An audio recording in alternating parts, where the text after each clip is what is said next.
कैसे हो बेटा? मस्त, वेरी गुड। हम लोग क्या कर रहे हैं बेटा? सिलेक्टेड क्वेश्चंस को सॉल्व कर रहे हैं। चयनित प्रश्न को, जो मोस्ट इंपॉर्टेंट प्रश्न है उनको सॉल्व कर रहे हैं। ठीक है, चैप्टर हम लोगों ने क्या पढ़ा है? त्रिकोणमिति के कुछ अनुप्रयोग।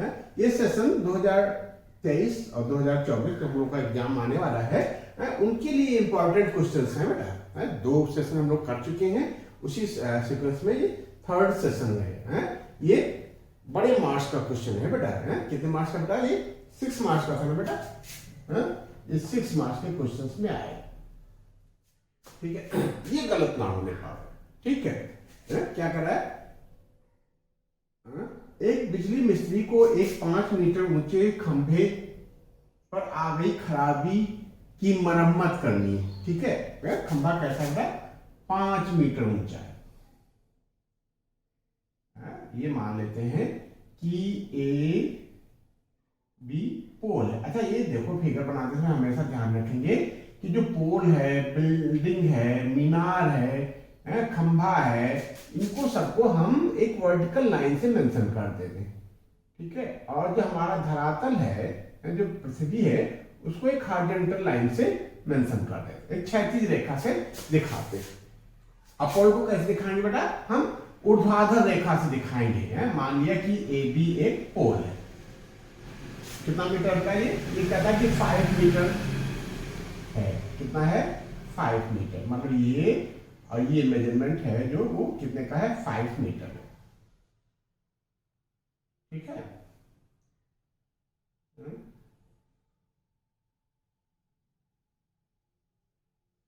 ठीक है। कहता मरम्मत का काम करने के लिए उसे खंभे के शिखर से 1.3 मीटर नीचे एक बिंदु तक पहुंचना है। ठीक है, देखो ये इसमें ध्यान देना बेटा। क्या? 1.3 मीटर नीचे, ऊपर से, यहां से 1.3 मीटर नीचे। मान लिया कि ये पॉइंट हमारा 1.3 मीटर है ये। ठीक है, ये कितना है? 1.3 मीटर। यहां तक पहुंचना है। ये मान लिया पॉइंट हमारा सी है, ये बिंदु सी है। यहां तक पहुंचने के लिए प्रयुक्त सीढ़ी की लंबाई कितनी होनी चाहिए? ठीक है, हम जो सीढ़ी लगाएंगे वो ऐसे लगाएंगे बेटा।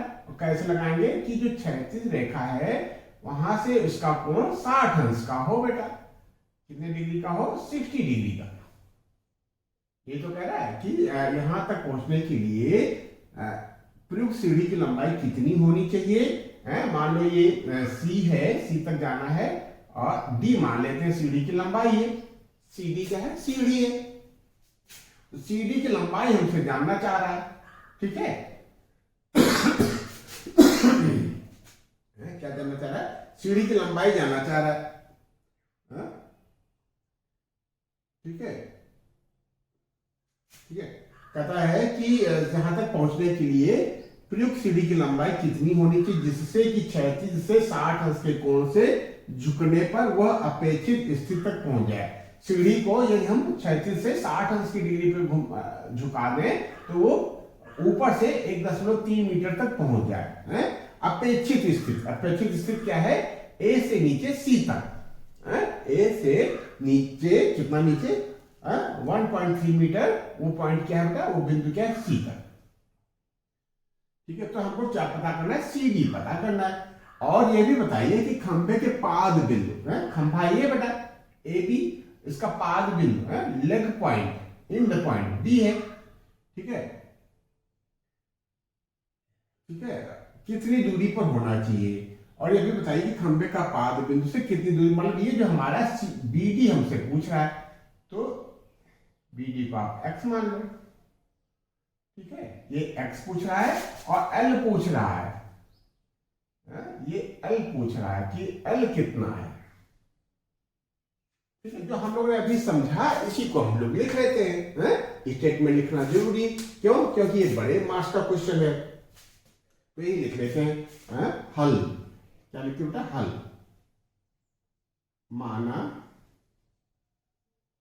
माना ए बी एक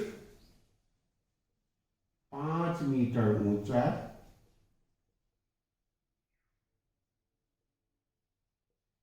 खंभा है। यही है ना बेटा।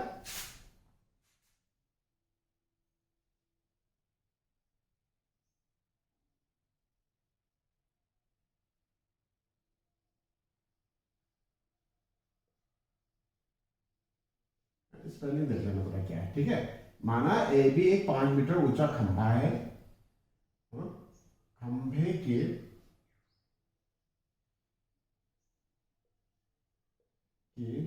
ऊपरी सिरे, क्या होता है, ऊपरी सिरे, ऊपरी सिरे ए से 1.3 मीटर नीचे, क्या होता है, 1.3 मीटर नीचे बिंदु सी तक सीढ़ी पहुंचाना है।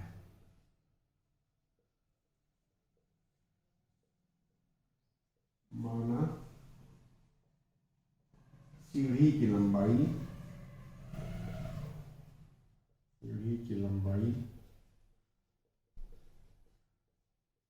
L है तथा B था ना बेटा, B से D की दूरी,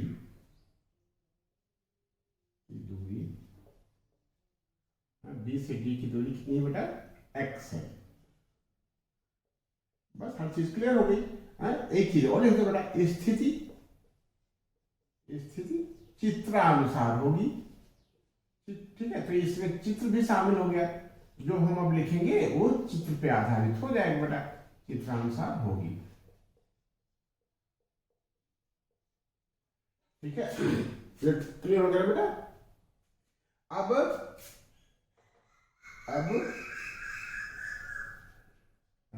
सीबी निकाल लो बेटा। सीबी बराबर कितना हो जाएगा, पूरा 5 मीटर था ना बेटा, उसमें से 1.3 मीटर माइनस कर देंगे,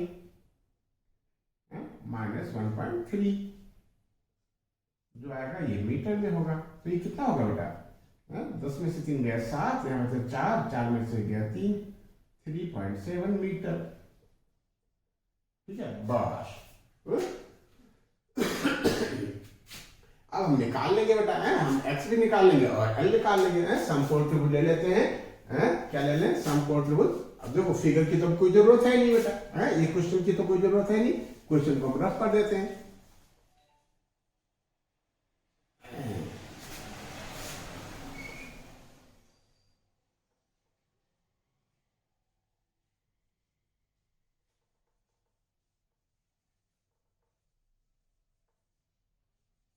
रफ कर देते हैं, ठीक है। नोट कर लिया ना बेटा, वीडियो पॉज करके नोट कर लो बेटा, ठीक है। सीबी हमारा कितना है बेटा, 3.7 मीटर। तो क्या लिखें, अब समकोण त्रिभुज सीबीडी में, अब समकोण त्रिभुज, समकोण त्रिभुज क्या बेटा, CBD में, ठीक है। क्या निकालोगे, पहले यही निकाल लेते हैं। ये क्या है, ये हमारा समकोण त्रिभुज में क्या है बेटा, कर्ण है, क्या होता है, 90 डिग्री के सामने जो साइड होती है, जो भुजा होती है, उसे कर्ण कहते हैं। तो इसमें ये पता है, ये ज्ञात है, ये अज्ञात है। ज्ञात और अज्ञात में हम संबंध बनाएंगे। ये इस कोण के लिए क्या बेटा, ये लंब है, सीबी क्या है, लंब है, और इस कोण के लिए कर्ण है। इस किसी भी कोण के लिए कर्ण, 90 डिग्री के सामने जो साइड होती है वो कर्ण होती। तो कौन सा रेशियो लगाए बेटा, sin 60 लगा देते हैं बेटा। क्या लगा दे, sin 60 डिग्री, sin 60 डिग्री क्या हो जाएगा, CB, क्या हो जाएगा, CB बटे DB। sin 60 वाली क्या होती है, √3/2, और CB आपने कितना निकाला था, 3.7, 3.7, ठीक है। 3.7। अब बी डी हमको निकालना है, एल हमको निकालना है, बस हम क्रॉस मल्टीप्लाई कर लेते हैं बेटा, ठीक है। क्यों? तो L √3L equal to 3.7 into 2, तो L equal to 3.7 into 2 upon √3। अब देखो डिनोमिनेटर को हर में हम क्या रूट नहीं रखते हैं, ठीक है। रूट में हम हर में हम रूट नहीं रखते हैं, इसको क्या कर देंगे, रेशनलाइज कर देंगे। क्या कर देंगे? रेशनलाइज कर देंगे। तो रेशनलाइज करने के लिए क्या करते हैं, √3 से ऊपर और नीचे मल्टीप्लाई कर देंगे बेटा, ठीक है। तो ये क्या हो जाएगा, ये हो जाएगा 2 को इसमें मल्टीप्लाई कर दो, L इक्वल टू 2 से 14, 2 3 6 7, 7.4 हो गया, इनटू इसकी वैल्यू कितनी दे रखी, 1.73, 1.73 अपान √3 को √3 से मल्टीप्लाई करोगे तो 3 आ जाएगा, ठीक है। तो अब इसको 3 से और थोड़ा सॉल्व कर लो बेटा, कैसे करें, 3 दूनी 6, 1 7 14, 3 चौके 12, 2 14, 20, 3 छक 18, 2 20, 3 छक 18, तो ये 2.47 हो जाएगा बेटा। कितना हो जाएगा? 2.47। राउंड अप करेंगे, 7.4 को 3 से आप पे भाग कर लो, 2.466 करते आ जाएगा। 6 को आप राउंड अप करोगे तो बगल में 6 जो है वो 7 हो जाएगा। ये कितना हो गया? 2.47। तो 2.47 में 1.73 से मल्टीप्लाई कर दो, L बराबर 2.47 इंटू 1.73, कितना आ जाएगा? रफ पे, रफ पे 2.47 में मल्टीप्लाई करना है 1.73 से। 3 7 21 के 1 हाथ है 2, 3 चौक 12, 2 14 के 4 हाथ है 1, 3 दूनी 6, 1 7, 3 7 21 के 1 हाथ है 2, 3 चौक 12, 2 14 4 हाथ है 1, 3 दूनी 6 1 7, 7 7 49 के 9 हाथ है 4, 7 चौक 28 4 32 के 2 हाथ है 3, 7 दूनी 14 3 17, 1 7 7, 1 चौका 4, 1 दूनी 2, कितना जाएगा? 1 9 4 13 और 7 2 9, 1 10 7 17, 7 4 11, 1 12, 2 1 3, 1 4। क्यों बेटा? सही ना? 1 9 4 13, 7 1 8, 2 10, 10 7 17 के 7 आता है 1, 7 1 8 4 12 और 1 1 2 2 4। ये कितना डिजिट पे पॉइंट लगाना होगा? 4 डिजिट पे, 1 2 3 4, 1 2 3 4, ये कितना आ जाएगा? 4.27 मीटर, ठीक है। तो जो हमारा लेडर होगा वो 4.27 मीटर का होगा, ठीक है। और दूरी पूछ रहा है BD, ये एक आंसर आपका ये आ गया बेटा, ये एक आंसर आपका ये आ गया, ठीक है। और BD निकालना है, पुनः समकोण त्रिभुज, समकोण त्रिभुज क्या बेटा? CBD में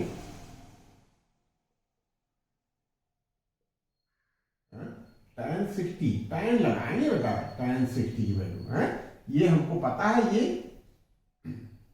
नहीं पता है। तो ज्ञात और अज्ञात में हम रेशियो क्या आ रहा है? लंब और आधार में tan का रेशियो आता है, क्या आता है? tan का। तो ये हो जाएगा हमारा, कितना आया था बेटा? ये 3.7 आया था नहीं, तो ये हो जाएगा 3.7 बटे x, और tan 61 क्या होती है? √3, तो ये 3.7 बटे x, ये हो जाएगा x इक्वल टू 3.7 बटे √3, फिर √3 से इसमें मल्टीप्लाई कर देंगे ऊपर नीचे, तो ऊपर हो जाएगा 3.7 इंटू √3 और नीचे रहेगा 3, ठीक है। कुछ यही स्थिति यहाँ भी थी बेटा, ठीक है। यहाँ भी बस एक केवल 2 एक्स्ट्रा था यहाँ, तो 2 ये वैल्यू आई है बेटा, इसमें 2 से हम डिवाइड कर देंगे तो यही हमारा आंसर आ जाएगा। ये हो जाएगा 2 2 जा 4 और 2 1 जा 2 और 2 3 6, 1 7 10 5 6 10, ये 2.14 लिख सकते हैं बेटा। इसको क्या लिख सकते हैं? 2.14। ठीक है।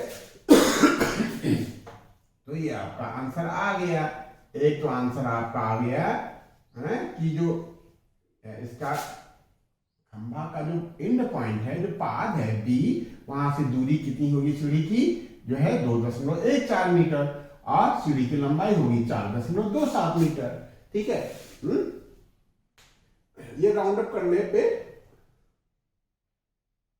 4.27 4 9 13 ये यही आ रहा है, लेकिन इसमें 2 से मल्टीप्लाई करेंगे। 2 7 14 के 4, 2 दूनी 4, नहीं 2 से डिवाइड करेंगे। 2 2 जा 4, 2 1 जा 2, 2 3 6, 1 7 2 5 10, राउंड अप होने पे 2 पॉइंट, ये लगभग आ रहा है बेटा आंसर है।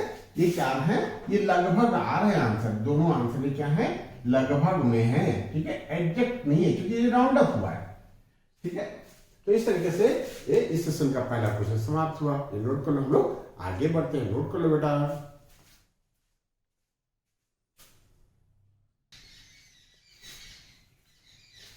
ठीक है बेटा। क्वेश्चन नंबर 2 हमने इस सेशन के लिए नोट कर रखा है। क्या कहता है कि एक 60 मीटर ऊंची मीनार की चोटी से एक मकान की छत तथा आधार के अवनमन कोण, ये देख लो बेटा, यहां से हम पकड़ते हैं अवनमन कोण है कहां से? 60 मीटर ऊंची मीनार की चोटी से। इसका मतलब मीनार की चोटी थोड़ा ऊंचे है। मीनार की चोटी जो है, जो मीनार है उसका टाप मकान के टाप से ऊपर है। क्यों? तभी तो अवनमन कोण बनेंगे बेटा। अवनमन को कैसे बनाते हैं? एक हॉरिजॉन्टल लाइन क्षैतिज रेखा से ये इसका टाप, ठीक है, और एंड पॉइंट जो कोण बनाते हैं वो कितने कितने हैं बेटा? 45 अंश के हैं और 60 अंश के। ये अवनमन कोण हुआ बेटा। ठीक है।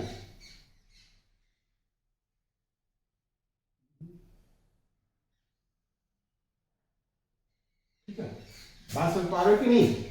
कहता है एक 60 मीटर ऊंची मीनार, मान लो एम एन जो है, एम और एन क्या है? मीनार है। ये कितना है ऊंची बेटा? 60 मीटर ऊंची है ये। कितना ऊंची है? 60 मीटर। ठीक है। और मकान बीडी को हम मकान मान लेते हैं बेटा। बीडी कुछ भी मान सकते हो। ठीक है। इसके छत, बीडी मकान है तो बी छत हो गई और डी क्या हो गया? आधार हो गया। इनके अवनमन कोण कहां से? इसकी चोटी से। एम एन की चोटी क्या बेटा? एम है। अवनमन कोण क्षैतिज रेखा से इस बिंदु के साथ जो एम और बी रेखा कोण बनाती है वो अवनमन कोण होगा। किसका बेटा? छत का। और एम डी, एम को डी से मिलाने वाली रेखा जो क्षैतिज रेखा से, क्षैतिज रेखा एम ई से कोण बनाती है वो अवनमन कोण हो गया बेटा डी के लिए। ये 45 अंश और 60 अंश दे रखा है। हमसे क्या पूछा है? मीनार की, उस मकान की ऊंचाई तथा मीनार से उसकी दूरी बताओ।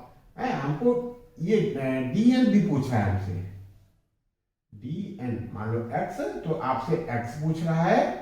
ठीक है। और मकान की ऊंचाई यदि h है तो आपसे h भी पूछ रहा है। बस इतनी सी बात है बेटा। क्या बात है? कि एक 60 मीटर ऊंची मीनार है। मीनार के ऊपरी सिरे से यानी m से मकान की छत d का अवनमन कोण 45 अंश है। यहां से हम देखेंगे एम बी, मान लो दृष्टि रेखा है, आधार और क्षैतिज रेखा एम ई है। तो जो दृष्टि रेखा है एम बी, क्षैतिज रेखा एम ई से जो कोण बना रही है वो अवनमन कोण हो गया। किसके लिए बेटा? ऊपरी सिरे के लिए, छत के लिए।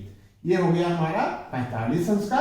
और जो एम डी है वो जो एम ई से कोण बनाती है वो आधार का अवनमन कोण हो गया, वो 60 अंश का है। ठीक है। हमसे क्या जानना चाह रहा है? यदि बीडी मकान है तो बीडी की लेंथ जानना चाह रहा है और एन और डी की दूरी जानना चाह रहा है।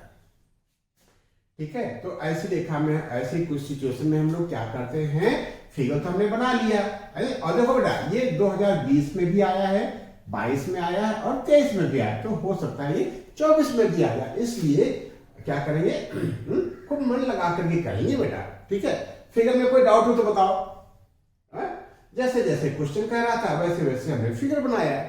ठीक है, यदि एक बात और आपसे बता दें, किसी से कहना नहीं बेटा, ट्रिग्नोमेट्री में जो ये चैप्टर है ना, त्रिकोणमिति के कुछ अनुप्रयोग, इसमें यदि आपने फिगर बनाना सीख लिया, ठीक है, क्या सीख लिया, फिगर बनाना यदि आपको आ गया तो क्वेश्चन सॉल्व करने में कोई दिक्कत नहीं होती है। ठीक है, बस जैसे जैसे प्रश्न दे रखा है वैसे वैसे आपको फिगर ड्रा करना है। ठीक है, आपको कॉन्सेप्ट क्लियर होना चाहिए कि जो मकान है, मीनार है, खंबा है, इसको हम ऊर्ध्वाधर रेखा से डिनोट करते हैं। ठीक है, और जो धरातल है उसको क्षैतिज रेखा से डिनोट करते हैं। अवनमन कोण बेटा ऐसे बनता है और उन्नयन कोण ऊपर की तरफ बनता है। ठीक है, ये क्लियर हो गया। फिर हम क्या करते हैं, हमको बी डी निकालना है, तो ऐसे तो मजा आएगा नहीं है, तो मजा लाने के लिए हम क्या करेंगे, बी से डी एन के समांतर एक रेखा ड्रा करेंगे, एक रेखा खींचेंगे। ठीक है, और ये रेखा मान लो ई है, ई हो गया, एफ है ये। ठीक है, तो अब दो त्रिभुज बन जाएंगे हमारे। एक समकोण त्रिभुज बनेगा एम एफ बी, क्या बनेगा बेटा, एम एफ बी, और एक समकोण त्रिभुज बनेगा एम एन डी। ठीक है, बस दो समकोण त्रिभुज के आधार पे हम एच भी कैलकुलेट कर लेंगे और एक्स भी कैलकुलेट कर लेंगे। तो जो जो हमने बनाया है, जैसे जैसे हमने बनाया है वही चीज हम यहां लिख देंगे बेटा। स्टेटमेंट लिखना बहुत जरूरी, क्यों, क्योंकि ज्यादा मार्क्स का, ज्यादा अंक का प्रश्न है ये, इसलिए ज्यादा में ज्यादा पाने के लिए, अच्छे मार्क्स पाने के लिए हमको जरूरी है कि पूरा कार्यक्रम हम सेट करते हुए चले बेटा। तो क्या लिखें, माना, क्या लिखते, माना, वेरी गुड, क्या लिखें, माना, माना एम एन एक 60 मीटर ऊंची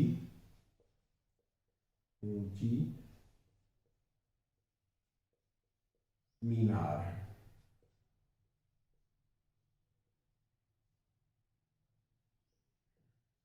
तथा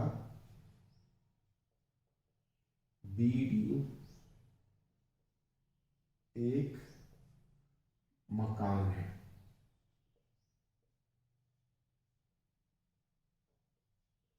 बीडी एक मकान है। ठीक है,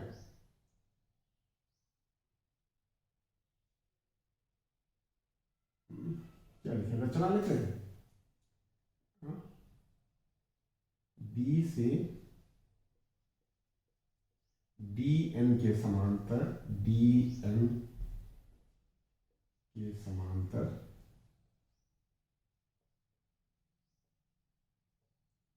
एक रेखा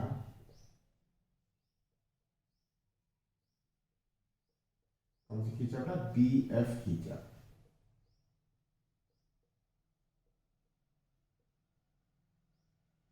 ठीक है, बी एफ खींचा। ठीक है, स्थिति चित्रानुसार होगी, स्थिति, चाहो तो एच और एक्स को भी लिख दो, माना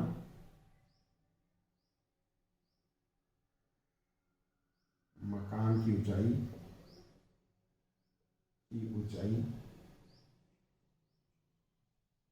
एच तथा दूरी एक्स है। तो ये एक्स नहीं लग रहा है आपको, एक्स है। ठीक है, अब लिख लो, स्थिति चित्रानुसार होगी, ज्यादा लिखने की जरूरत नहीं, स्थिति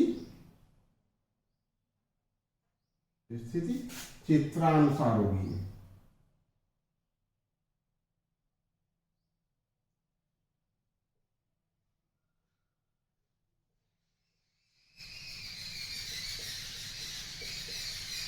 ठीक है, अब ध्यान देना बेटा, ये देखो एक बात बता दे, क्या कि जो एम एम है ये एक ऊर्ध्वाधर रेखा है, ठीक है, बी डी भी एक ऊर्ध्वाधर रेखा है। इसका मतलब ये हुआ कि जो बी डी है, जो बी डी है वो एम एन के समांतर है, दोनों ऊर्ध्वाधर रेखा है, और इसके समांतर हमने ये रेखा ड्रा की है,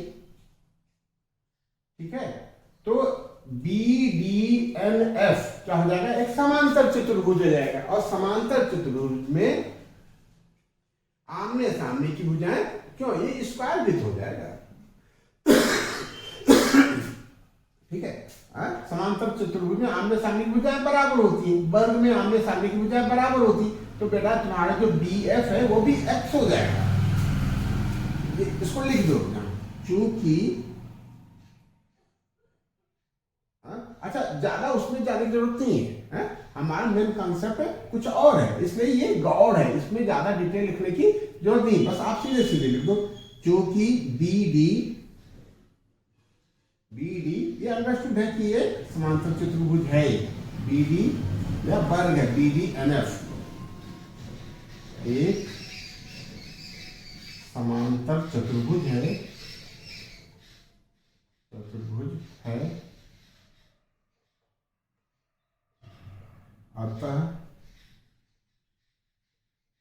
अतः बी एफ बराबर बी डी बराबर एक्स, ठीक है, एक्स मीटर लिख लो और मीटर लिख लो, ठीक है, बस ये आ गया। अब हम दो त्रिभुज ले लेंगे बेटा, कौन कौन से त्रिभुज ले लेते हैं हम, एक सबसे पहले एम एन और डी ले लेते हैं, जिससे हमको एक्स ज्ञात हो जाएगा, क्यों, ये बेटा 60 है ना, तो ये एंगल भी आपका 60 डिग्री का हो जाएगा, ठीक है, ये 45 है, ये भी 45 हो जाएगा, ये क्यों हो जाएंगे, ये जेड बना रहे हैं, क्या बना रहे हैं, जेड बना रहे हैं, एकांतर कोण है बताइए, कैसे कोण है, ये एकांतर कोण है, देखो ये और ये क्या कहलाते हैं, एकांतर कोण कहलाते हैं, ठीक है, ये देखो ऐसे बनना है बेटा, ये कोण एकांतर कोण है, ये हमारा 45 अंश का, तो ये भी 45 अंश का होगा, ये 60 अंश का है तो ये भी 60 अंश का होगा, तो कौन सा त्रिभुज ले लें, अब त्रिभुज एम एन डी में क्या, कौन सा त्रिभुज बेटा, ये नोट कर लो बेटा, ठीक है, ये नोट कर लो, वीडियो पॉज करके नोट कर लो। अब समकोण त्रिभुज, कौन सा, समकोण त्रिभुज एम एन डी में, समकोण त्रिभुज एम एन डी में,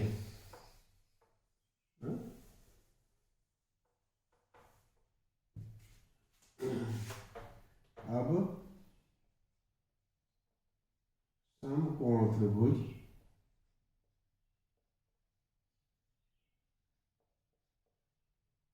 एम एन डी में क्या लिखे बेटा, tan 60 बराबर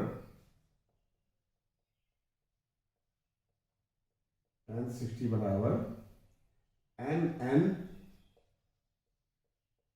अच्छा एक बात और बता बेटा, वहां ज्यादा डिटेल में लिखने की जरूरत नहीं कि ये 60 अंश का है तो ये भी 60 अंश का होगा, क्यों, कोण ई एम डी और एम डी एन ये एकांतर कोण, ये अंडरस्टूड है, मेन हमारा कॉन्सेप्ट कुछ और है, ट्रिग्नोमेट्री का यूज करना है, ठीक है, ये एकांतर कोण हम सीख चुके हैं, हम जानते हैं, हम भी जानते हैं और एग्जामिनर भी जानता है चेक करने के, इसलिए बहुत ज्यादा उसमें डिटेल करने की जरूरत नहीं है। हमारा कॉन्सेप्ट ये है कि ट्रिग्नोमेट्री का ज्यादा से ज्यादा यूज करें, और ट्रिग्नोमेट्री का जो हमारा कॉन्सेप्ट है, ट्रिग्नोमेट्री में जो हमारी अनुपात है, भुजाओं में जो अनुपात है, साइन कॉस टेन के बेस पे, उसके आधार पे हम कैसे ऊंचाई निकाल लें और कैसे दूरी निकाल लें, बस, ठीक है।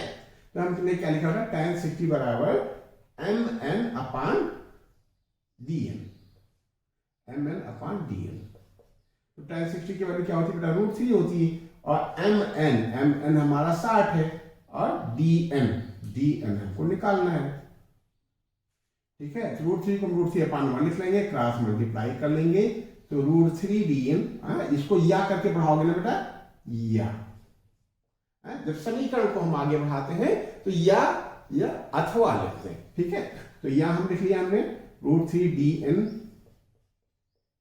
इक्वल टू 60, तो dn इक्वल टू 60 अपॉन √3। याद रखिए बेटा,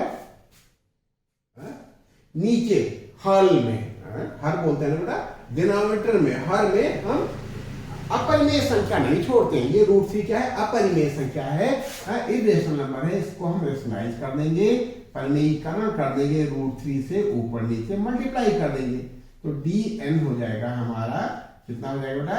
60 √3 अपान √3 को √3 से मल्टीप्लाई 3 आएगा, 3 से इसको कैंसिल कर देंगे, 20 √3 आ गया। dn हमारा यानी x जो है हमारा 20 √3 आ गया। तो दूरी तो हमने निकाल लिया बेटा, एक आंसर आपका ये आ गया। ठीक है, अब ये हमारा 20 √3 है, तो ये भी हमारा 20 √3 हो जाएगा। अब हम कैलकुलेट कर लेते हैं, फिर टाइम ही लगा लेते हैं, क्यों बेटा? ठीक है, ये नोट कर लो। फिर क्या लिखे? अब समकोण पुनः नहीं लिखेंगे, क्योंकि ये हमने लिया ही नहीं था बेटा। हम लिखेंगे अब समकोण त्रिभुज MFB में, अब समकोण त्रिभुज MFB में, MFB, ठीक है, MFB में क्या लिखा था? tan 45 इक्वल टू tan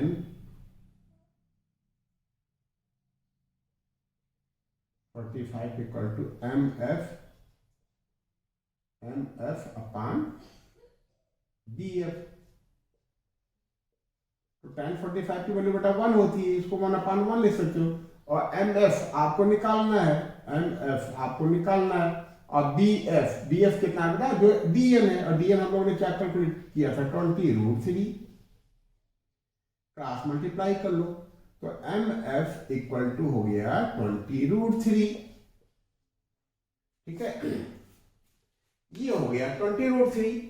तो FN कितना हो जाएगा? 60 में से ये MF माइनस कर दो, क्या लिखे बेटा? अब कहां तक हो गया? ये हो गया ना बेटा 20 √3। MF कितना आ गया? 20 √3। और x कितना आया था? x भी 20 √3 आया था।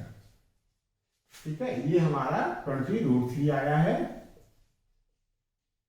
और क्योंकि ये 45 है, दोनों इक्वल होते हैं, इसलिए ये भी 20 √3 आ जाएगा हमारा।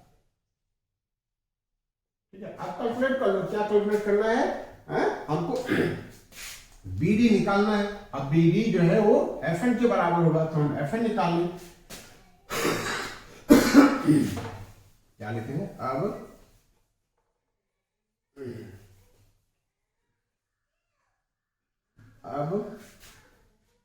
मकान की ऊंचाई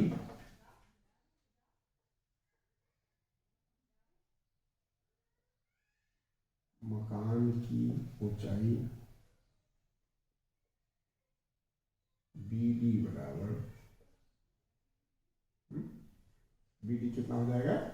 BD जो है FN हो जाएगा, FN बराबर क्या बेटा? MN minus MF। ठीक है, पूरे में से हम इतना माइनस कर दे। MF ऊपर कितना आया था बेटा? MN कितना हमको दे रखा था? मीनार की ऊंचाई 60 मीटर दे रखी, माइनस 20 √3। कैसे करें बेटा इसको? 20 कॉमन ले लेते हैं, 20 कॉमन ले लेते हैं, तो यहाँ क्या होता है? 23 या 3 माइनस √3। अब चाहो तो आप यही आंसर छोड़ दो, लेकिन थोड़ा सा कर सकते हो, क्यों? आसान है बेटा ये। 3 को हम 3.00 लिख रहे हैं, माइनस 1.73 इसको लिख लें। ठीक है, 1.732 होता है। ठीक है, लेकिन 2 को राउंड अप कर लो, यहाँ लगभग लिखना पड़ेगा। यहाँ आप सीधे सीधे उत्तर लिख सकते हो, यहाँ लगभग लिखना पड़ेगा, तो सीधे वाला आसान है। ठीक है, और हमारे जो अभी तक का जो आंसर दे रखे हैं उसको इसी फॉर्म में दे रखे हैं, इसलिए हम यही उत्तर छोड़ देंगे। ठीक है, ये करेक्ट आंसर हो गया। ठीक है, वो राउंड अप होकर के आएगा। तो इस तरीके से इस सेशन का दूसरा क्वेश्चन समाप्त हुआ। ये नोट कर लो हम लोग। तीसरे क्वेश्चन के लिए आगे बढ़ते हैं। नोट कर लो बेटा।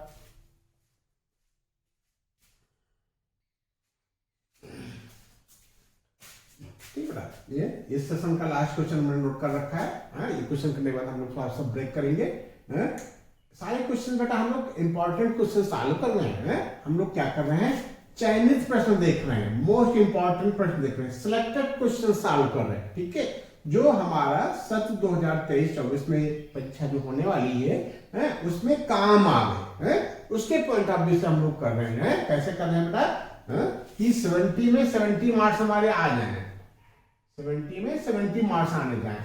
ठीक है, तो 70 में 70 मार्क्स आने के लिए जरूरी है और जरूरी है और जरूरी है कि जो हमारा दीर्घ उत्तरीय प्रश्न है बेटा, कौन से क्वेश्चन है, 4, 5, 6, ये जो है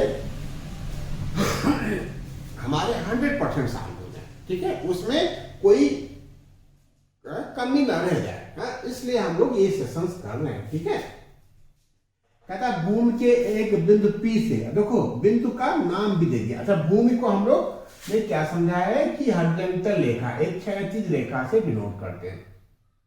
ठीक है, क्यों, कैसी रेखा, क्षैतिज रेखा से डिनोट करते हैं। P दे रखा, नाम दे रखा, तो हम नाम लिख देते हैं बेटा। P के एक बिंदु से 10 मीटर ऊंचे भवन, भवन की ऊंचाई भी दे रखा है, कितना दे रखा बेटा, 10 मीटर। अब भवन हमेशा ऊर्ध्वाधर रेखा से डिनोट करते हैं, कैसे, वर्टिकल लाइन से। ये मान लेते हैं कि ये 10 मीटर ऊंचा भवन है। ठीक है, कहता है कि एक भूमि के एक बिंदु P से 10 मीटर ऊंचे भवन के शिखर का उन्नयन कोण, उन्नयन कोण का मतलब हम ऊपर को देख रहे हैं बेटा, हमारी जो आई साइट है, जो दृष्टि रेखा है, वो क्षैतिज रेखा से ऊपर की तरफ है। जो हमारा कोण है वो कैसा बेटा, ऐसे है बेटा। ये क्या हुआ, एंटी क्लॉकवाइज। जो कोण बनना है दृष्टि रेखा और क्षैतिज रेखा से, वो एंटी क्लॉकवाइज है बेटा, एंटी क्लॉकवाइज। तो ये कोण हमारा ऊर्ध्वाधर कोण हुआ।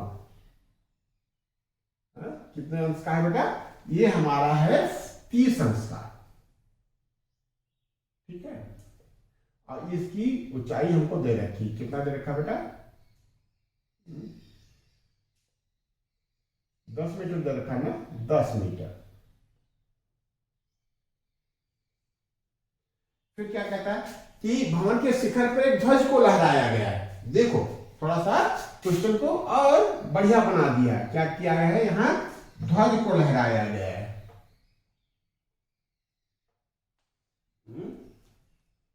ए पे एक झंडा लहराया गया है। ठीक है,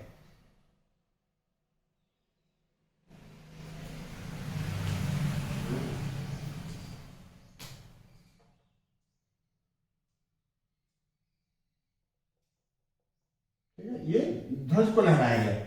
फिर क्या कर रहा है कि P से ध्वज के शिखर का, अब किसका उन्नयन कोण दे रहा है, ध्वज के शिखर का। मान लो ये ध्वज है हमारा C, AC ध्वज है, तो ये E से C का जो उन्नयन कोण है,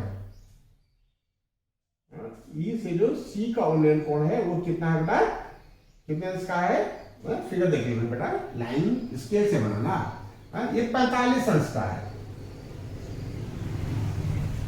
ठीक है, तो क्या कह रहा है कि ध्वज की लंबाई तथा P से भवन की दूरी बताओ। तो हम बता लेंगे बेटा, क्यों नहीं बता पाएंगे, क्यों नहीं बता लेंगे, बता लेते हैं बेटा। ये क्या है, P है ना, और ये क्या है, B। ठीक है, तो क्या लिख लें, जो जो क्वेश्चन में दे रखा है और जैसे जैसे हमने फिगर बनाया है, तो प्रश्न और चित्र का संयुक्त रूप जो है हम यहाँ स्टेटमेंट में लिखेंगे बेटा। क्या लिखें, माना, वेरी गुड, क्या लिखे, माना ए बी, क्या बेटा, ए बी एक 10 मीटर ऊंचा, 10 मीटर ऊंचा मकान है।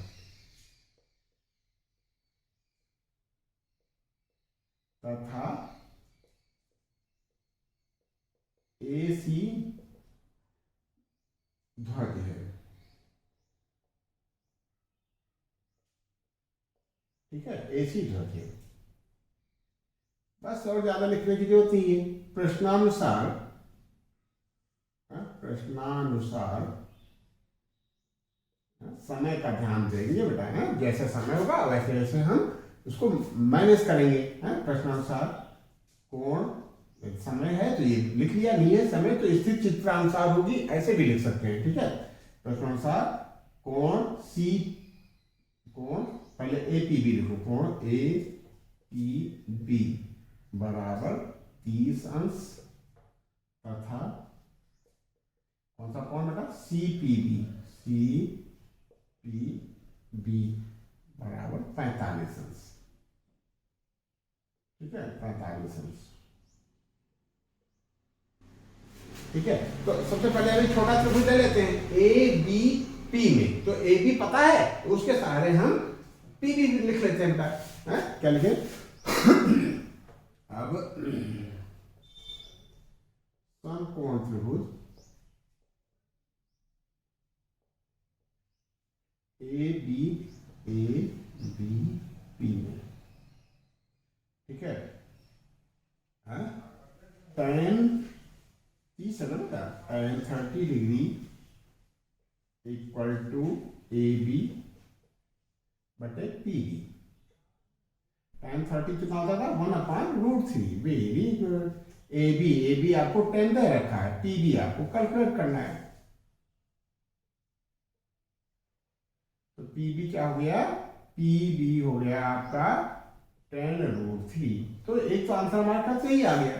पी से भवन की दूरी क्या हो गया, 10√3, ठीक है, एक तो उत्तर आपका ये हो गया, ठीक है। अब 10√3 आ गया तो हम 1045 निकाल लेते हैं बेटा।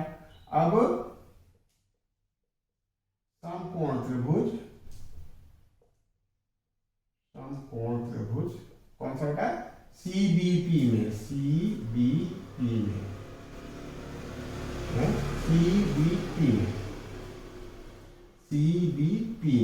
क्या लिखें, 1045 इक्वल टू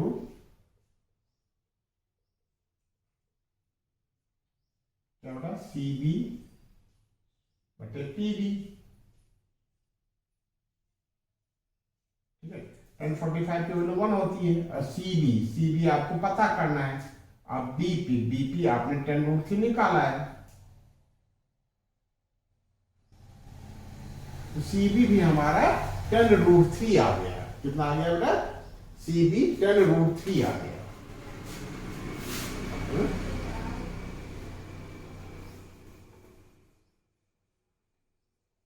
सीबी कितना आ गया बेटा,